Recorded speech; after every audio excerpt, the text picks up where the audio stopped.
Welcome to a new Energy Media interview. I'm Norma Martinez, and today we have a special interview with Betsy Schaefer, Chief Marketing Officer at FuelCell Energy. Hello, Betsy. How are you? Hello, I'm so happy to be here today with you. Thank you for giving us this space. Today, Betsy will talk with us about FuelCell Energy.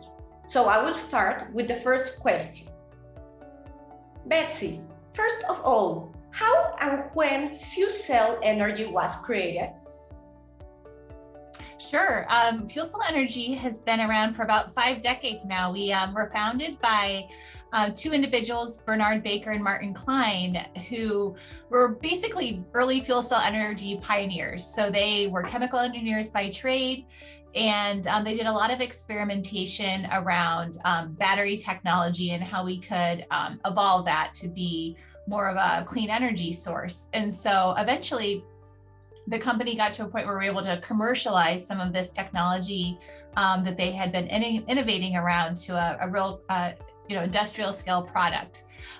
So that's when we began actually selling the fuel cells that are now around the world on 3 different continents.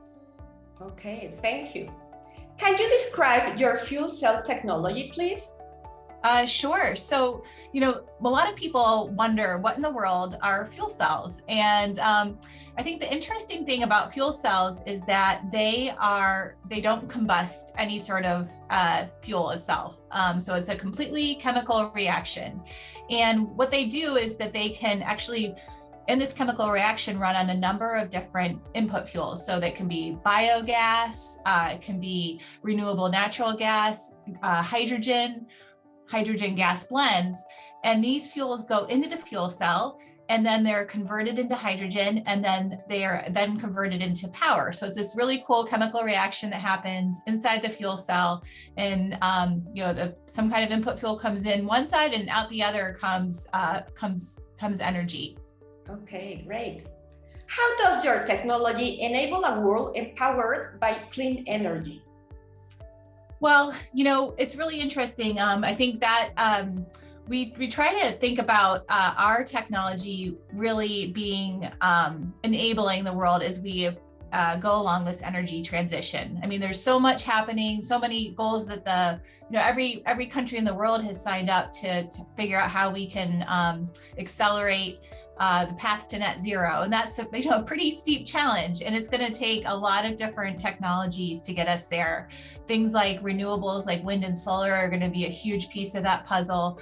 But we also need other technologies as well, like fuel cells. And so where we fit into the mix and where we think we can really help with those goals is we can help produce things like green hydrogen. We also have the ability to capture carbon dioxide, which is going to be another really important piece of the puzzle, because for a long time, into the future, there's still going to be a lot of industries that are going to be emitting carbon dioxide, and we need to find solutions to either use that or, in some cases, sequester it or store it. Yes. In the current context, what are your main challenges?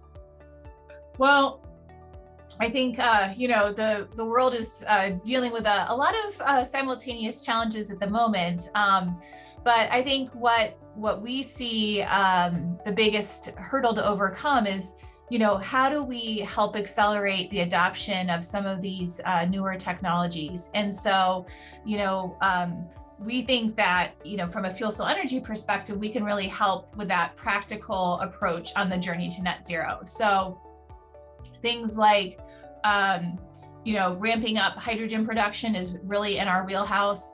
Like I said, really thinking about how we can help organizations capture that carbon or recycle it and use it. A lot of different industries actually use carbon dioxide, like food processing, carbonation, things like that. There's actually a different way to think about carbon dioxide beyond just something that's maybe perceived as negatively. It's actually a core ingredient for a lot of things, and we can help capture that carbon and repurpose it. So I think for us, it's really about helping organizations think a little bit differently about how they use energy and how they use it as take the right steps along that path, because it's not an overnight solution. Okay, thank you. What do you consider to be your main offer for the sector?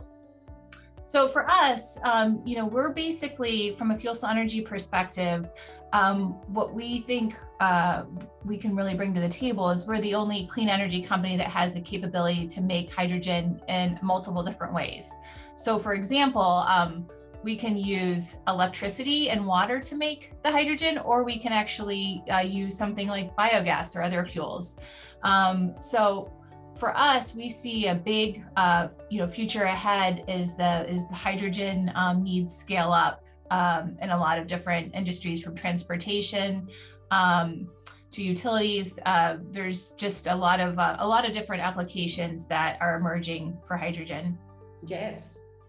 You are working actually with BSA Partners. Which is the principal purpose of this alliance?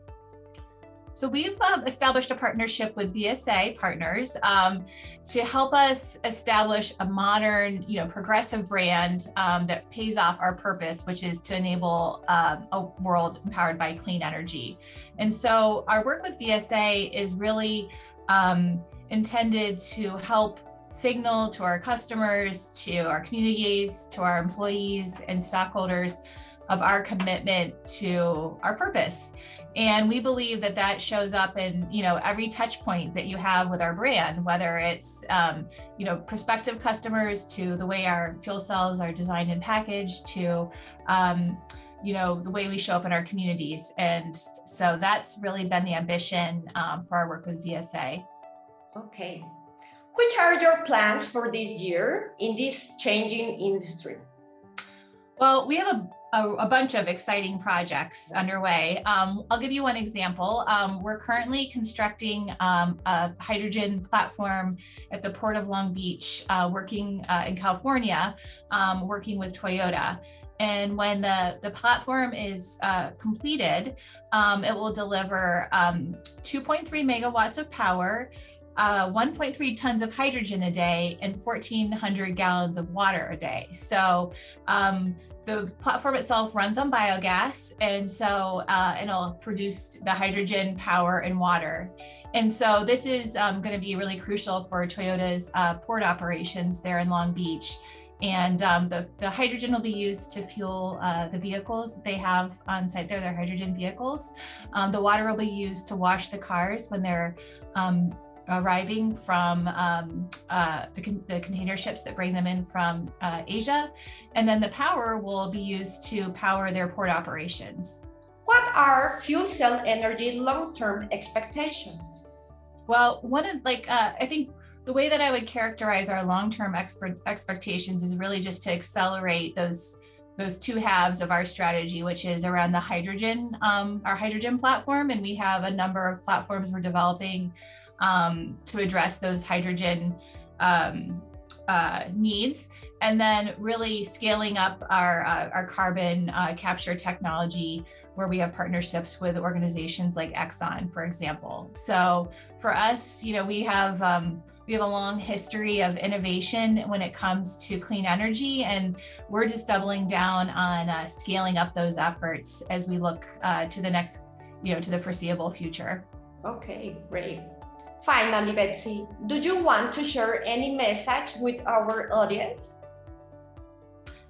I would just say, this is, there's so much going on in the world today around clean energy and how we use it. And what I find, really interesting about this space is just the opportunities for technologies to work together. And so when I think about things like renewables and